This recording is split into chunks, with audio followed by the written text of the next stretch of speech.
بسم الله الرحمن الرحيم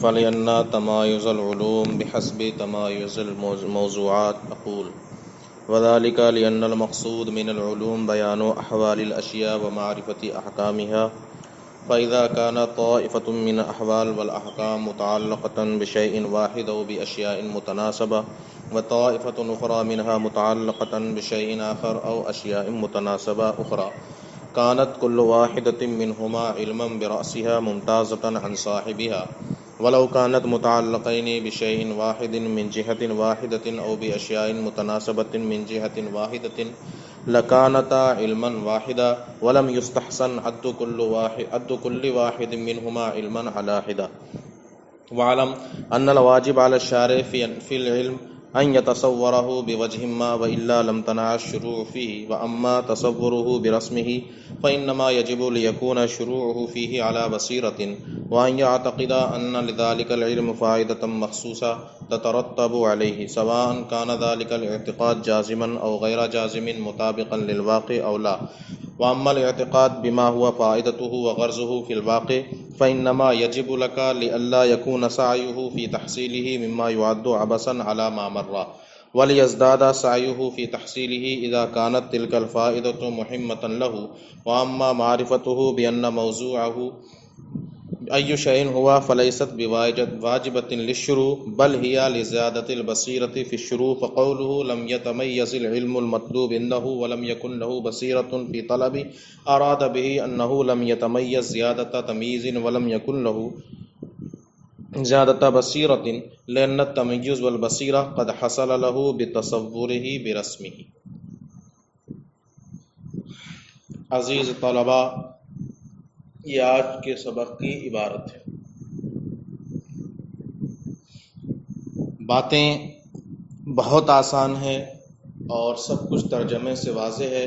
آسانی کے ساتھ آسان لفظوں میں سن لیں اور کم باتوں میں آپ کا مقصد انشاءاللہ پورا ہو جائے گا. قطبی میں علامہ نے فرمایا تھا کہ علم کا شروع کرنا 3 چیزوں پر موقوف ہے: تصور علم، غایت علم اور موضوع علم. ہر ایک کی پھر دلیل بھی دی تھی وہاں. میر قطبی میں بھی یعنی علامہ میر صاحب نے بھی اس کی کچھ نہ کچھ وضاحت کی کہ تصور علم پر کیوں موقوف ہے، غایت علم پر کیوں موقوف ہے. یا آپ نے پرسوں کے سبق میں پڑھا، کل کے سبق میں پڑھا. آج وہ بحث کرنا چاہتے ہیں کہ علم کا شروع کرنا موضوع علم پر کیوں موقوف ہے. تو اس کی تفصیل آپ نے قطبی میں بھی پڑھی تھی. چونکہ علوم اپنے موضوعات کے اعتبار سے ممتاز ہوتے ہیں ایک دوسرے سے. ایک علم کا موضوع یہ ہے، دوسرے علم کا موضوع یہ ہے. تو علوم جو ہیں اپنے موضوع کے اعتبار سے ایک دوسرے سے ممتاز ہو جاتے ہیں. اس لیے موضوع کا جاننا بھی ضروری ہے. جب تک وہ یہ نہیں جانے گا شروع کرنے والا کہ اس علم کا کیا موضوع ہے اور اس علم کا کیا موضوع ہے، تو جس علم کو وہ حاصل کر رہا ہے وہ علم دوسرے علوم سے اس کے نزدیک ممتاز نہیں ہو پائے گا. یہ کمی آئے گی. ٹھیک ہے، شروع تو کر لے گا لیکن علم ممتاز نہیں ہو پائے گا. تو انہوں نے فرمایا چونکہ علوم کا امتیاز اور ایک دوسرے سے ممتاز ہونا یہ موضوعات کے اعتبار سے ہی ہوتا ہے. اسی کی تفصیل میر صاحب فرماتے ہیں. جو انہوں نے کہا تھا کہ علوم کا امتیاز موضوعات کے امتیاز سے ہوتا ہے، اس کی تفصیل مزید کرتے ہیں اور اس کی دلیل دیتے ہیں کہ کیسے علوم ایک دوسرے سے موضوع کے اعتبار سے ممتاز ہوتے ہیں. فرماتے ہیں میر صاحب کہ چونکہ علوم کا مقصد اشیاء کے احوال اور ان کے احوال کی معرفت کو بیان کرنا ہوتا ہے. چیزوں کے جو حالات ہوتے ہیں، شے، اب وہ شے حقیقی ہو، خارجی ہو یا ذہنی ہو، یعنی موجود ذہنی ہو یا موجود خارجی ہو، کسی بھی طرح کی ہر شے ہے جو موجود ہے، اب وہ چاہے موجود ذہنی ہو یا خارجی ہو.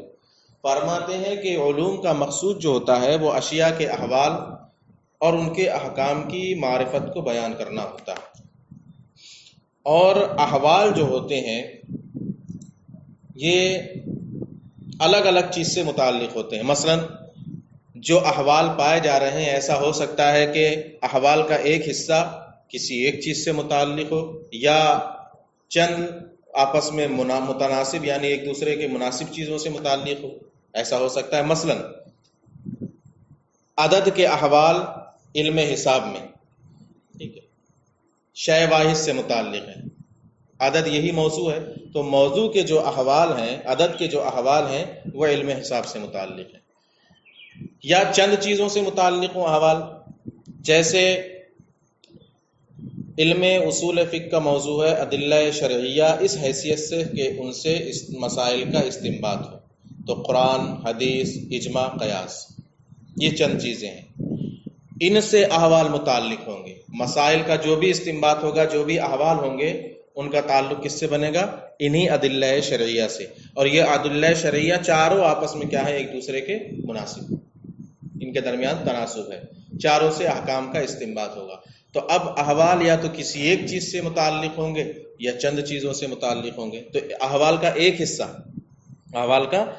حصہ یا تو ایک چیز سے متعلق ہوگا یا چند چیزوں سے، اور دوسرا والا حصہ دوسری چیز کسی ایک چیز سے متعلق ہوگا یا دوسری چند مناسب چیزوں سے متعلق ہوگا.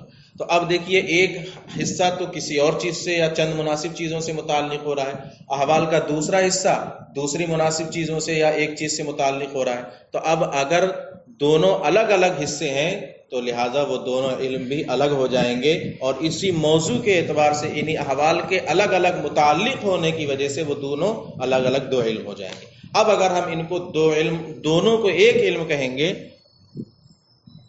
تو بالکل درست ہی نہیں ہوگا. یا یہ سارے کے سارے ایک ہی چیز سے متعلق ہو جائیں یا چند متناسب چیزوں سے ایک ہی جہت سے متعلق ہو جائیں، تب تو سارے کے سارے علوم ایک ہی علم ہو جائیں گے.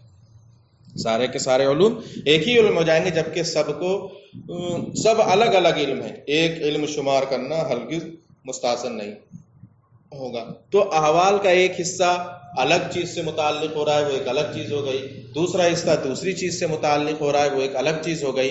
تو جب الگ الگ ہیں تو لہذا احوال کے جو حصے ہیں ان کی تفریق کی وجہ سے، الگ الگ چیزوں سے متعلق ہونے کی وجہ سے وہ علوم بھی کیا ہو جائیں گے؟ الگ الگ ہو جائیں گے. تو یہی ہے موضوعات کے امتیاز سے علوم میں بھی کیا ہو جاتا ہے؟ امتیاز ہو جاتا ہے، ملاوٹ.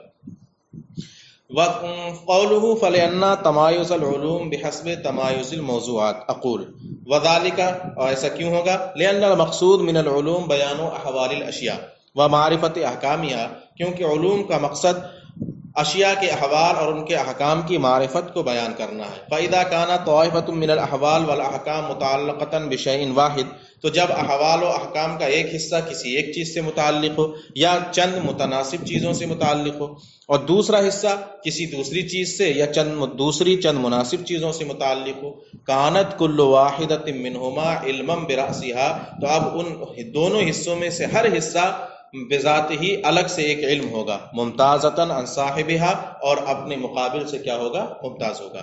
ولو كانتا متعلقین بشیء واحد من جہت واحدۃ او باشیاء متناسبۃ من جہت واحدہ لکانتا علما واحدہ. تو اب اگر یہ دونوں حصے احوال کے یہ دونوں حصے کسی ایک چیز سے ایک ہی جہت سے متعلق ہو جاتے ہیں یا ایک جہت سے چند متناسب چیزوں سے متعلق ہو جاتے تو دونوں حصے ایک ہی علم ہو جاتے. ولم یستحسن عد کل واحد منہما علما علی حدۃ، اور ان کو الگ الگ علم شمار کرنا مستحسن نہیں ہوتا، حالانکہ سارے علوم کیا ہیں؟ الگ الگ ہیں. سارے علم ایک ہو جائیں ایسا نہیں ہو سکتا. تو جب الگ الگ چیزوں سے احوال متعلق ہو رہے ہیں لہذا ان کے موضوعات بھی الگ الگ ہوں گے، اور ان احوال اور موضوعات کی بنیاد پر علوم بھی کیا ہو جائیں گے؟ ایک دوسرے سے الگ الگ ہو جائیں. وَعْلَمْ أَنَّ الْوَاجِبَ عَلَى الشَّارِعِ فِي الْعِلْمِ، یہاں سے ایک اور چیز کو بیان کر رہے ہیں، یہ بھی آسان ہے. آپ نے پیچھے پڑھا تھا علم کا شروع کرنا تین چیزوں پر موقوف ہے. تصور علم، اب وہ تصور بے وجہ ما ہو یا تصور بے رسمی ہو، موضوع علم اور غایت علم. یہ فرماتے ہیں کہ ان میں سے دو چیزیں اصل میں ان تینوں میں آپ فرق کرنا چاہ رہے ہیں کہ ان میں دو چیزیں ایسی ہیں جن پر علم کا موقوف ہونا بالکل واجب ہے، یعنی ان کے بغیر علم شروع نہیں ہو سکتا. اور ایک چیز ایسی ہے کہ اس کے بغیر علم تو شروع ہو سکتا ہے، البتہ بصیرت حاصل نہیں ہوگی، زیادتی بصیرت، ٹھیک ہے، بصیرت میں جو زیادتی ہوتی ہے وہ حاصل نہیں ہوگی۔ تو علم کی تعریف، تصور علم اور غایت علم، یہ ایسے دو موقوف علیہ ہیں جو وجوب کا درجہ رکھتے ہیں، یعنی ان کے بغیر علم کا شروع کرنا ممتنع ہوگا۔ اور تیسری چیز ہے موضوع، موضوع کے بغیر علم کا شروع کرنا ممکن تو ہے، مگر طلب کرنے والے کو زیادہ بصیرت حاصل نہیں ہو پائے گی اس صورت میں، بس یہ بتانا چاہ رہے ہیں، ٹھیک ہے۔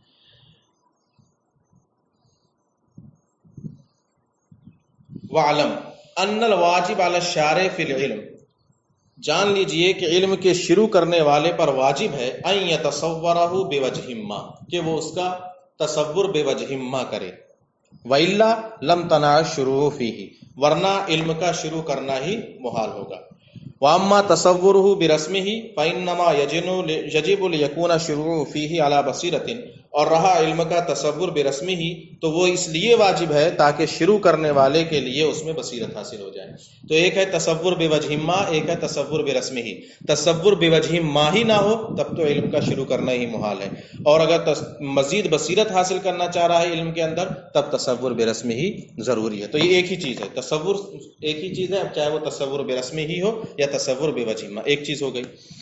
وَأَن يَعْتَقِدَ أَنَّ لِذَلِكَ الْعِلْمَ فَائِدَةً مَخْصُوصَةً، یہ چیز آپ نے وہاں بھی پڑھی تھی، کل کے سبق میں بھی پڑھی، کہ جس علم کو شروع کر رہا ہے اس کے بارے میں یہ بھی اعتقاد ہو کہ اس علم کا کوئی فائدہ مخصوصہ ہے۔ پہلے یہ اعتقاد ہو۔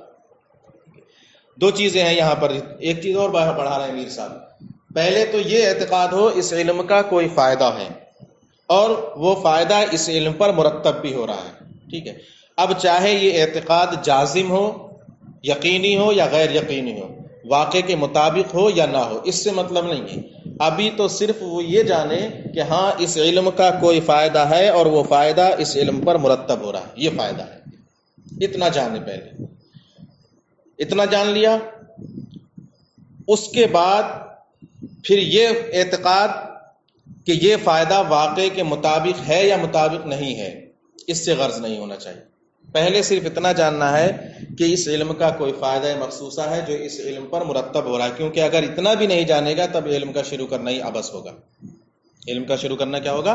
عبث ہوگا۔ لہذا پہلے اتنا اعتقاد کرنا ضروری ہے کہ اس علم کا کوئی فائدہ مخصوصہ ہے اور اس علم پر مرتب ہو رہا ہے۔ اب چاہے وہ اعتقاد جازم یقینی ہو یا یقینی نہ ہو، واقع کے مطابق ہو یا نہ ہو، پہلے بس اتنا اعتقاد کر لے کہ ہاں اس علم کے لیے یہ فائدہ ہے۔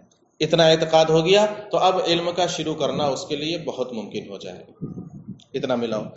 وَأَن يَعْتَقِدَ أَنَّ لِذَلِكَ الْعِلْمَ فَائِدَةً مَخْصُوصَةً، اور یہ بھی اعتقاد کرے کہ اس علم کا کوئی فائدہ مخصوصہ ہے جو اس علم پر مرتب ہو رہا ہے۔ اب چاہے وہ اعتقاد جازم ہو یا غیر جازم ہو، واقع کے مطابق ہو یا مطابق نہ ہو۔ وَأَمَّا الْاعْتِقَادُ بِمَا هُوَ فَائِدَتُهُ وَغَرْضُهُ فِي الْوَاقِعِ فَإِنَّمَا يَجِبُ ذَلِكَ لِئَلَّا يَكُونَ سَعْيُهُ فِي تَحْصِيلِهِ مِمَّا يُعَدُّ عَبَثًا عَلَى مَا مَرَّ۔ اب یہاں ایک اعتقاد اور، ایک تو اوپر یہ پڑھ لیا کہ اتنا اعتقاد کر لے کہ اس علم کا کوئی فائدہ ہے۔ اب دوسرا اعتقاد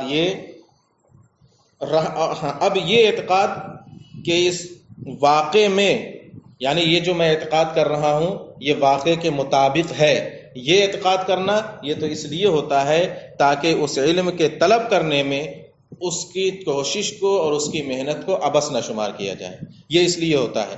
شروع کرنے کے لیے تو بس یہ اعتقاد ضروری ہے کہ ہاں اس علم کا یہ فائدہ مخصوصہ ہے، اتنا جان لے گا علم شروع کرنا ممکن ہو جائے گا۔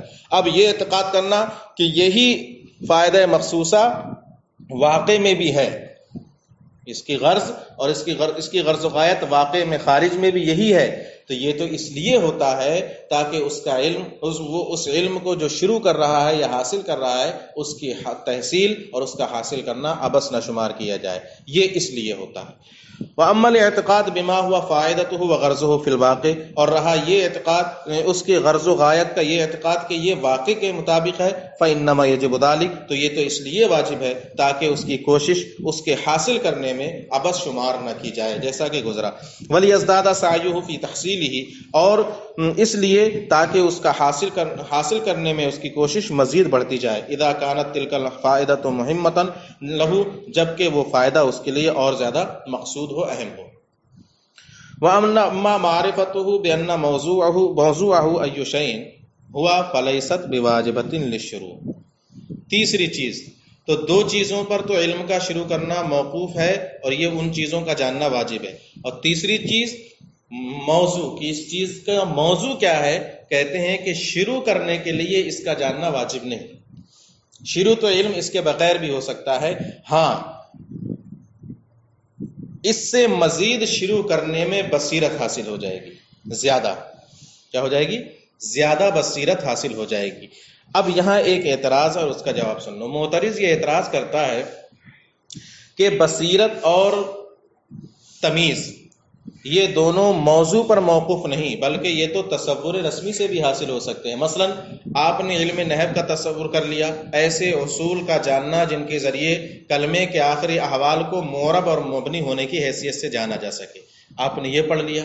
اور علم منطق کی تعریف، ایسا اعلی قانونیہ جس کی رعایت ذہن کو خطا فی الفکر سے بچائے، آپ نے ادھر بھی تصور رسمی کر لیا اور ادھر بھی تصور رسمی کر لیا۔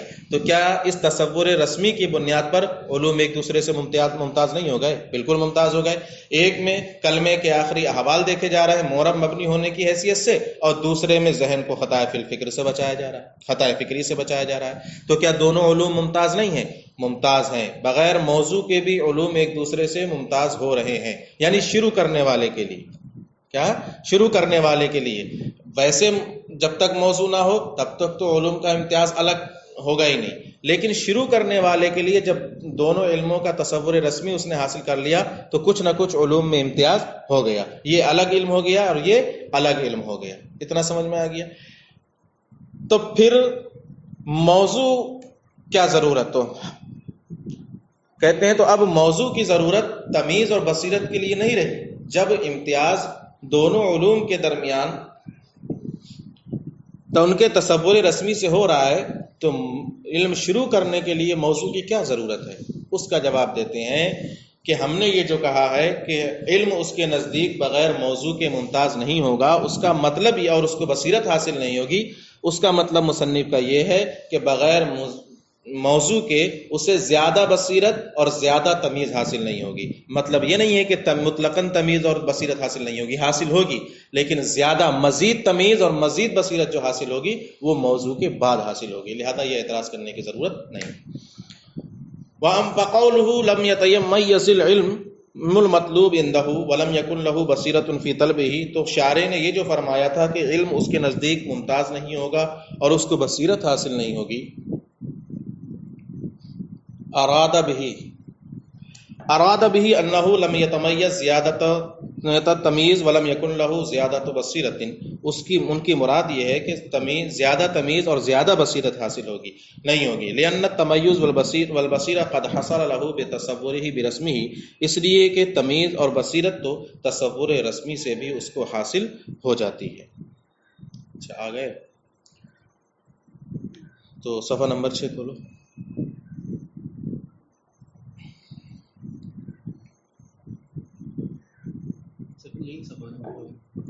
یہی ہے نا، اب ذرا نیچے دیکھو، ابھی یہاں وقد تحقق سے ہے نا، ابھی یہاں سے پڑھا رہا ہوں، اس کو سنو۔ وقد تحقق بما تقرر ان مقدمۃ العلم المذکورہ ہا ہنا ثلاثۃ اشیاء، احدها تصور العلم بوجہ ما او برسمه، وثانیها التصدیق بفائدته، وثالثها التصدیق بموضوعیت موضوعه۔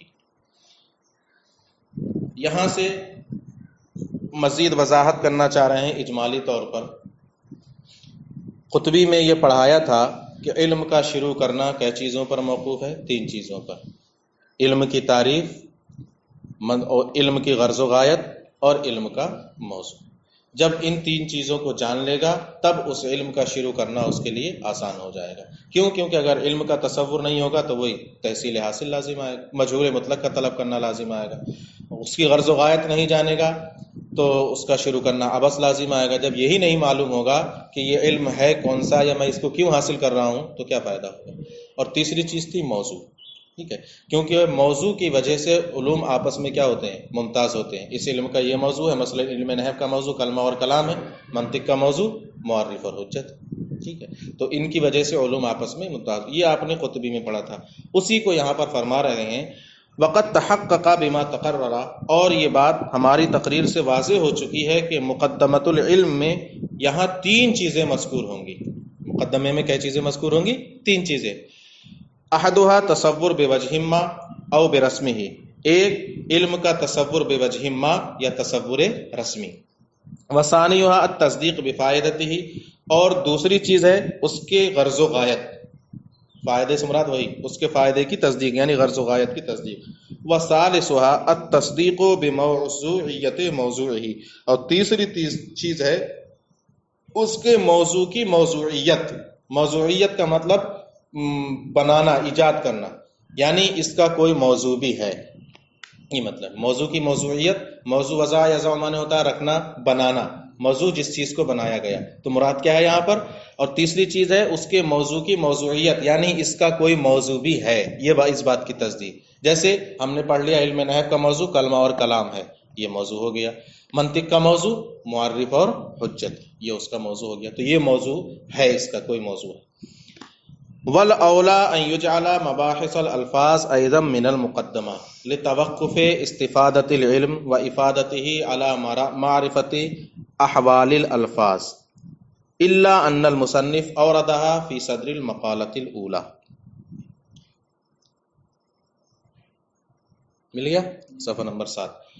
اب یہاں سے میر صاحب اپنی طرف سے بیان فرما رہے ہیں کہ بہتر یہ تھا کہ الفاظ کی بحث کو بھی مقدمے میں بیان کیا جاتا. یعنی یوں کہا جاتا کہ مقدمے میں 4 چیزیں بیان ہوں گی: تصور علم، موضوع علم، غرض و غایت علم اور الفاظ کی بحث. کیوں الفاظ کو کیوں رکھا جاتا؟ کیونکہ موضوع آپ پڑھیں گے وہ بھی الفاظ سے لکھا جائے گا، تعریف پڑھیں گے وہ بھی الفاظ سے لکھی جائیں گی، غرض و غایت پڑھیں گے تو معنی کا سمجھنا اور سمجھانا یہ کس سے ہوگا؟ الفاظ سے ہوگا کہ نہیں ہوگا؟ تو الفاظ کی بحث بھی کہاں ہونا چاہیے تھی؟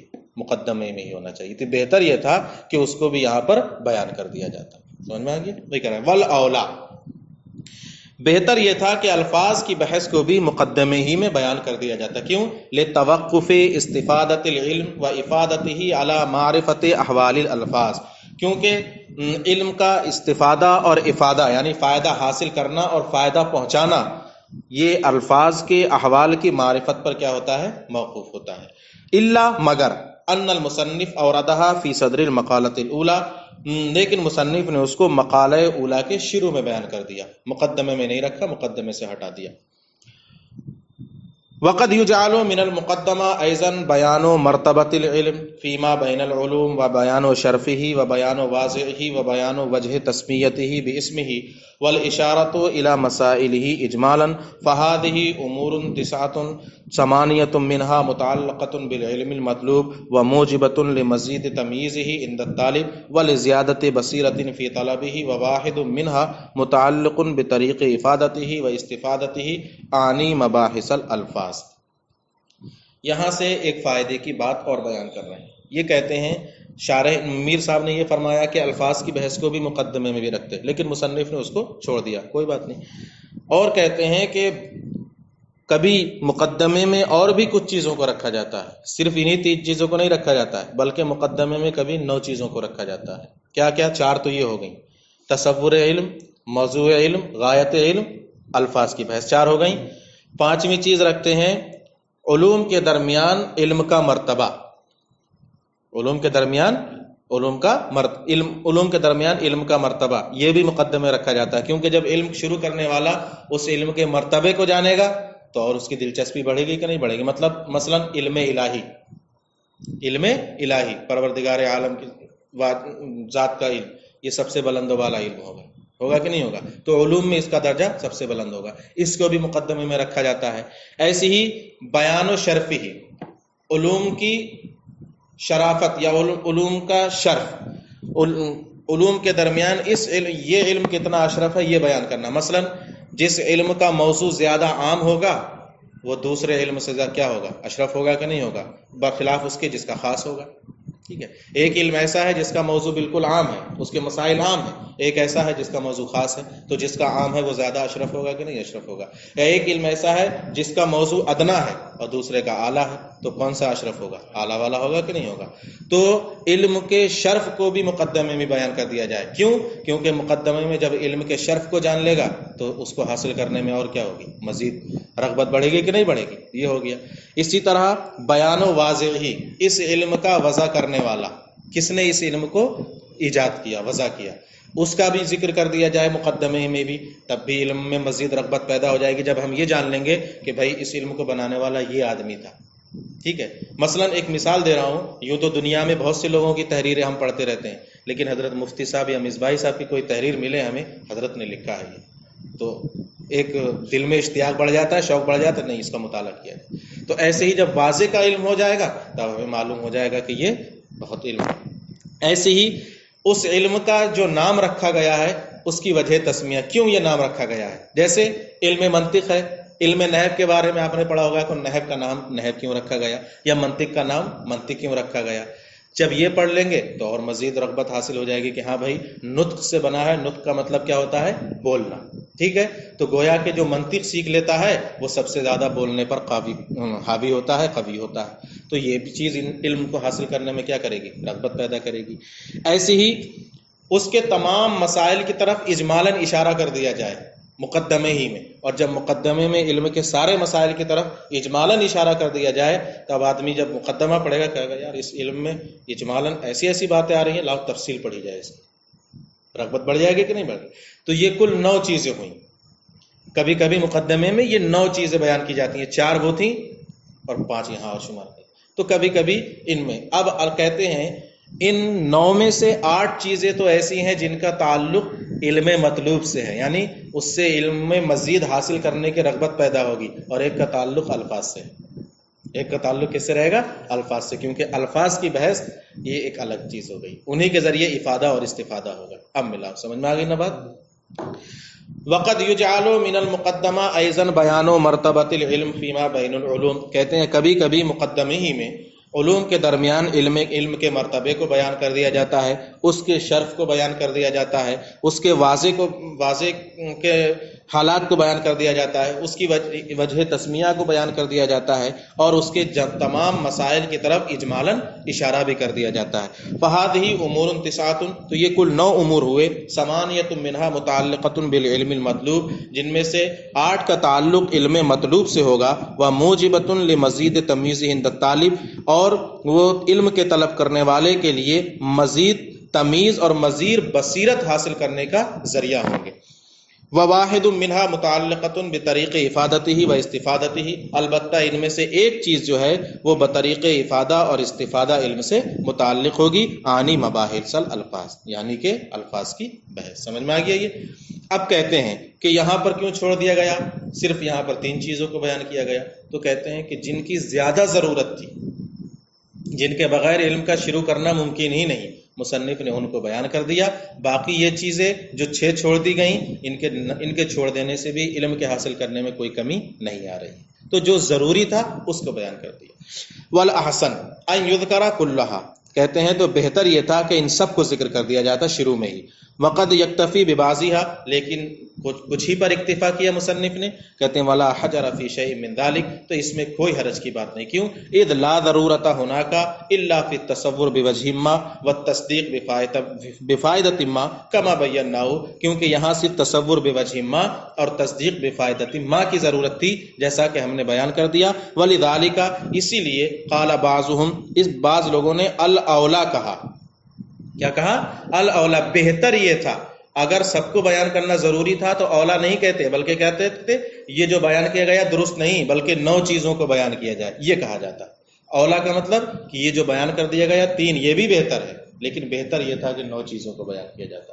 اسی لیے بعض نے کہا کہ الاولا ان یفسر المقدمہ بما یعین فی تحصیل الفن المطلوب، بعض لوگوں نے کہا کہ بہتر یہ ہے کہ مقدمے میں ان